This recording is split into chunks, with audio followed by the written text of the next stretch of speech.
Hi everyone, నేను మీ హేమ. అందరూ ఎలా ఉన్నారండి? నేనైతే బాగున్నాను. మీరు బాగున్నారు అనుకుంటున్నాను. అయితే ఇక్కడైతే నిన్నటి లాగ్ అనమాట. ఇదేంటి గురువారం నిన్నైతే అయితే మార్నింగ్ లేచిన తర్వాత ఇద్దండి స్టవ్ అయితే చాలా డస్టీగా ఉంది. ఇంక ఇదైతే క్లీన్ చేస్తున్నాను, లిక్విడ్ వేసేసి ఇదైతే క్లీన్ చేస్తున్నాను అనమాట. జిడ్డు కూడా బాగా పోతుందండి ఈ లిక్విడ్ వేస్తే. అయితే ఈ స్టవ్ ఏంటంటే ఈ మధ్య అంతా నేను కొంచెం ఊర్లకి అలా తిరుగుతూ కొంచెం లాంగ్ జర్నీనే చేశాను. రీసెంట్ గా ఏంటంటే నేను పుట్టిన ఊరికైతే వెళ్ళాను. నేను పుట్టింది వచ్చి ప్రకాశం జిల్లా, ఇంకా సింగరాకొండ పక్కన పాకలు అనమాట. అయితే నేను అక్కడే చదువుకున్నాను కాబట్టి మా వాళ్ళు ఏంటంటే గెట్ టుగెదర్ పార్టీ పెట్టారు. ఇంకా దానికి వెళ్ళి వచ్చి వచ్చిన వెంటనే మళ్ళీ రెస్ట్ కూడా లేదు. ఇంకా జాబ్కి అయితే వెళ్ళానమాట. వెళ్ళినప్పటికీ నాకు రెస్ట్ కూడా లేదు. ఇంకా దానివల్ల ఏంటంటే ఈ పనులన్నీ ఆగిపోయాయండి. డ్యూటీ నుంచి వచ్చిన తర్వాత కూడా పనులు కూడా చేయకుండా ఇంకా అలాగే పడుకుండిపోయాను. ఎలాగైనా కానీ లాంగ్ జర్నీ కదండి, చాలా కష్టంగా ఉంటుంది అనమాట. ఇంకా అలాగుండేది నా పరిస్థితి.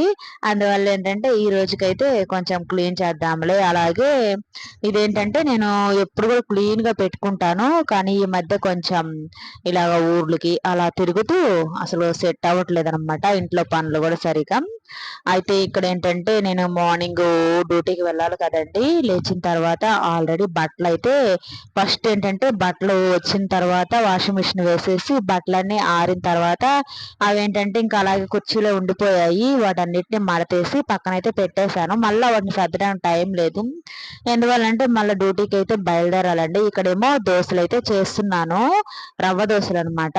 ఇవేంటంటే కొంచెం అంత మినపప్పులోకి వచ్చి ఉప్మా రవ్వ ఉంటుంది కదండి, ఈ రెండు మిక్స్ చేసేసి కొంచెం అంత ఉప్పు వేసేస్తే బాగుంటుంది అనమాట టేస్ట్ అయితే. మినపట్టు అంటాం మా సైడ్ అయితే. ఇదేంటంటే కొంచెం స్ట్రెంత్ కూడా పిల్లలకి చాలా బాగుంటుంది అండి. మినపప్పు ఇడ్లీ పిండి, సారీ అండి, ఉప్మా రవ్వ ఏంటంటే చాలా మంది పిల్లలు ఏంటంటే ఉప్మా మనం చేసినా కానీ తినరు కదా. మనం ఇలాగా ఈ మినపప్పులో దోశల్లాగా వేసి కానిస్తే, మినపప్పులో కలిపి దోశల్లాగా కానిచ్చామంటే వాళ్ళు ఆల్రెడీ వాళ్ళకి తెలియకుండానే తినేస్తారనమాట ఉప్మా రవ్వ అనేది. ఆల్మోస్ట్ వాళ్ళు చాలా మంది లైక్ చేయరు, ఎందుకంటే నేను కూడా ఉప్మా అంత లైక్ చేయను, తింటాను కానీ కొంచెమే తింటాను అనమాట ఉప్మా. ఆ ఉప్మాలో కూడా ఏంటంటే కొంతమంది ఊరగాయ చట్నీ అలా నంచుకో తింటారు కదా, నాకేంటంటే చక్కెరతో తినటం చాలా ఇష్టం అనమాట. ఇంకా అలాగా అందువల్ల ఏంటంటే పిల్లకాయలకి మనము ఇలా చేసి పెట్టామంటే దోశలు వాళ్ళకి తెలియదు కదా, చట్నీ వేసామంటే హ్యాపీగా తింటారు. ఇదేంటంటే అప్పటికప్పటికి మనము చేసుకోవచ్చు, చాలా ఈజీగా చేసుకోవచ్చు. నేను షార్ట్ వీడియోలో పెట్టాను, మీకు ఇంట్రెస్ట్ ఉంటే చూడండి ఆ ప్రాసెస్ ఎలా చేయాలి అనేది. ఇక్కడ ఏంటంటే చెంగాలమ్మ టెంపుల్ ఉంటుంది కదండి, పక్కన కాలంగి నది అయితే ఉంటుంది అనమాట. ఇది చాలా పెద్దదండి. ఈ నది పక్కనే వచ్చి చెంగాలమ్మ టెంపుల్ కూడా ఉంటుంది. ఇద్దండి ఇలాగా చెంగాలమ్మ టెంపుల్ రోజు నేను డ్యూటీ నుంచి వెళ్ళేటప్పుడు వచ్చేటప్పుడు ఇలా అమ్మవారిని మనసులో తలుచుకుంటూ వెళ్తారనమాట. అలాగే ఇక్కడ ఏంటంటే అమ్మవారికి బంగారు గోపురం ఉంది కదా, ఇది కూడా ఒక 2-3 ఇయర్స్ అవుతుంది పెట్టేసి. ఇంటికి వచ్చేసరికి నా పరిస్థితి ఇలా ఉంది. పిల్లలు చూసారా, అన్నం తింటారు అక్కడే పడేస్తారు. ఇంకా అలాగండి నేను వెళ్ళిన తర్వాత ఇదంతా క్లీన్ చేసుకోవాలి. అయితే ఇక్కడేమో సమోసాలు తెచ్చాను. వెళ్ళేటప్పుడు వీళ్ళకి ఖచ్చితంగా అయితే వెళ్ళేటప్పుడు స్నాక్స్ వేసి తీసుకెళ్ళాలి. ఇంతకు ముందు అయితే నేను బిస్కెట్స్ ఇవన్నీ చాలా పెట్టేదాన్నండి ఇంట్లో. వీళ్ళు ఏం చేస్తున్నారంటే వాటిని నేను ఎక్కడ దాచిపెట్టినా కానీ ఎతికి తింటున్నారు. అందువల్ల వాళ్ళకి తేవట్లేదు, ఇప్పుడు ఇంట్లో పెట్టట్లేదు. నేను వచ్చేటప్పుడే తెచ్చి పెడుతున్నాను. సమోసాలు ఏమో 4 వచ్చాయి, నేనేమో 6 వస్తాయిలే అనుకున్నాను 20 రూపీస్కి. ఆ రోజులు పోయినట్టున్నాయి. అంతకుముందు ఏంటంటే 10 రూపీస్కి 3 ఇచ్చేవాళ్ళు, ఇప్పుడేమో 2 ఇచ్చారు. వాళ్ళు ఇచ్చేటప్పుడు కూడా నేను చూసుకోలేదు. ఇంకా అలాగా నేను కూడా ఏంటంటే 10 రూపీస్ 20 రూపీస్ 6 ఉంటాయి కావాలనుకుంటే 4 ఉన్నాయి. ముగ్గురు షేర్ చేసుకుంటాంలే 2 సమోసాలు అనుకున్నా కానీ కుదరలేదనమాట. ఇంకా సమోసాలు తినేసి నేను కాసేపు అయితే రెస్ట్ అయితే తీసుకున్నాను పిల్లలకి పెట్టేసి. నేను తినలేదులేండి, ఇంకా పిల్లలు సరేలే వాళ్ళు తింటారు కదా అని చెప్పని వాళ్ళకే ఇచ్చేస్తాను. నేను పడుకొని లేచి తర్వాత పాలకైతే వెళ్ళాను. నేనేంటంటే కేంద్రం పాలు పోయించుకుంటాను, నాకు ప్యాకెట్ పాలు అంత ఇంట్రెస్ట్ ఉండదు. ఎప్పుడో రేరుగా రండి మరీ ఇంకా ఈ పాలు తెచ్చుకోలేము అనుకున్నప్పుడు ఒక 10 రూపాయలు పెట్టి ఒక పాల ప్యాకెట్ తెచ్చి అది కూడా కాఫీ అయితే కలుపుకొని తాగుతాం అన్నమాట. అలాగా లేకపోతే నాకు కేంద్రం పాలే బాగా ఇంట్రెస్ట్ అనమాట తాగడానికి కూడా. అసలు నచ్చదండి ప్యాకెట్ పాలైతే. ఇంకా ఇలా పాలు తెచ్చేసి కాగబెట్టేస్తాంలే అని చెప్పని ఇలా స్టవ్ మీద అయితే పెట్టేశాను. తర్వాత పిల్లలేమో నైట్కి మ్యాగీ తింటానన్నారు. వాళ్ళ కోసం అయితే మ్యాగీ ప్రిపేర్ చేయాలి. నేనేమో దోసపిండి కొంచెం ఉంది, మార్నింగ్ చేశాను కదా దోసపిండి అయితే కొంచెం ఉంది, దోసపిండి తిందాంలే అని చెప్పని దోసపిండి 2 దోసలేమో వస్తాయండి, చట్నీ చేద్దాంలే కొంచెం చట్నీ చేద్దామని చెప్పని ఇంకా వేరుశెనగ పప్పులు అయితే వేయిస్తున్నాను. వేరుశెనగ పప్పులు కూడా ఎండండి, మంత్ ఎండ్ కదా, అలాగే ఇంట్లో కూడా సరుకులు కూడా ఎండనమాట. ఇక్కడ ఏమంటే కొంచెమే ఉంది వేరుశెనగ పప్పు, అది వేసేసి ఇలాగ నా ఒక్కదానికే కదా.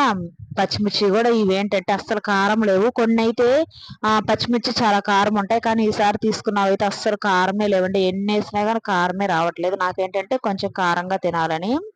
ఇంకెక్కడేమో చిన్న బాబు వచ్చేసి మ్యాగీ అయ్యిందా అంటూ అరుస్తూ ఉన్నాడు. ఇంకా కాలేదురా చేస్తానుంటరా అనేసి నేనేంటంటే ఈ వేసిన పప్పులు ఇవన్నీ వేయించామంటే మనం మిక్సీ వేసేటప్పటికి ఆరతాయి కదండి, కొంచెం చల్లగా అయినప్పుడే మిక్సీ వేయాలి కదా, ఇలా అనమాట. ఇక్కడేమో బాక్సులు అయితే క్యారేజ్ బాక్సులు అయితే ఉంటాయి.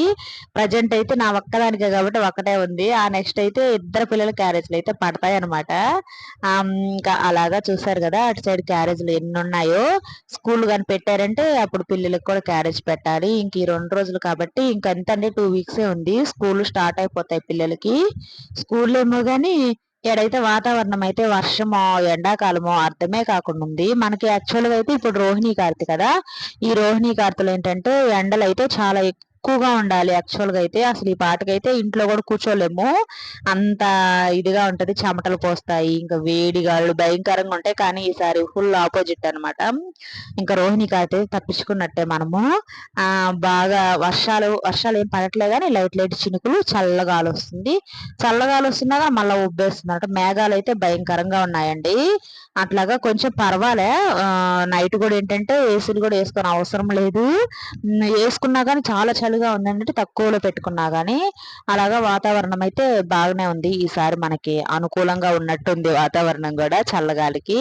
ఇంకా ఇక్కడేమో బట్టలు మడతేసానని చెప్పాను కదండి మార్నింగ్. పిల్లల బట్టలేమో బయట బీరువా ఉంటుంది, ఇక్కడ స్పేస్ సరిపోదులే మంచాలు వేసుకోవడానికి అని చెప్పని నేనేంటంటే బీరువాని హాల్లో పెట్టేశాను. ఇక్కడ కొంచెం ఫ్రీగా ఉంటుంది కదా అనేసి ఇంకా ఈ బట్టలేమో నా బట్టలు అయితే ఇంకా బెడ్రూమ్ లో ర్యాకుల్లో అలాగ పెట్టేసుకున్నాను. తర్వాత ఈ పెట్టేసుకున్న తర్వాత ఈ పక్క మొత్తం అయితే నీట్గా అయితే సర్దేసేయాలి. పిల్లలు ఏంటంటే ఆటలండి, వీళ్ళు కామ్గానే ఉండరనమాట, అటు ఇటు చేరేసి ఆటలాడుతూ ఉంటారు. పిల్లలు కదండి, వాళ్ళు మనం కంట్రోల్ చేయలేం కదా, ఎంత వచ్చినా కానీ వాళ్ళ పని వాళ్ళు చేసుకుంటూ ఉంటారనమాట. ఇంక ఈ బెడ్ అది సర్దేస్తాంలే అని చెప్పని దాని మీద ఇంకా బట్టలు ఇవన్నీ తీసేసి బెడ్ కూడా సర్దేశాను. ఇంకా ఇదేనండి నా లాగ్. ప్లీజ్ అండి కొత్తగా ఎవరైనా చూస్తారంటే సబ్స్క్రైబ్ చేయండి, వీడియో చూసిన వాళ్ళు లైక్ ఇవ్వటం మాత్రం మర్చిపోకండి. Thank you.